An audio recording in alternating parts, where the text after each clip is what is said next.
शरद पवार गटाचे आमदार जितेंद्र आव्हाड यांनी प्रभू रामचंद्राबद्दल अपशब्द काढलेला आहे। हिंदू महासभा म्हणून आपली काय भूमिका आहे? प्रभू रामचंद्र हे भारतीय संस्कृतीची अस्मिता आहे। त्या बलिदान समर्पित भावना म्हणजे प्रभू रामचंद्र आहे। प्रभू रामचंद्रांनी 14 वर्षे वनवासामध्ये काढले। अक्षरशः ऋषी मुनींप्रमाणे कंदमुळे फळे खाऊन आपलं जीवन व्यतीत केलेलं आहे।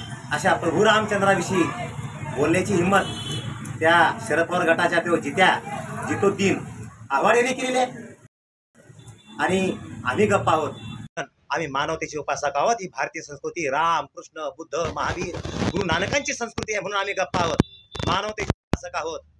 जितेंद्र आव्हाड या ठिकाणी बोलत असताना तुझी जीभ कशी घसरून जाते वारंवार, आणि शरद पवार साहेब तुम्ही गप्प का बसता? हा मूर्ख व्यक्ती बोलतोय एकीकडं की प्रभू रामचंद्र रामाला मी आदर्श मानून मांसाहार करतोय। लाज वाटली पाहिजे तुला। अरे प्रभू रामचंद्र काय तुला काय कळणार आहे? अरे तुला हे म्हणायचं असेल की बारामतीच्या फेकलेल्या मठाच्या तुकड्यावर हाडका फोडणारा तुला लाज वाटले पाहिजे, त्याच्यावर जगणारा तू प्रभू रामचंद्र बोलायची तुला लायकी आहे, अवकात आहे तुझी? या ठिकाणी हिंदू महासभेच्या वतीनं आवाज तुम्ही पण ऐकलं हवा। काही लोकांना खुश करण्यासाठी तुझे स्टेटमेंट देतो वारंवार हिंदू संस्कृतीवरती।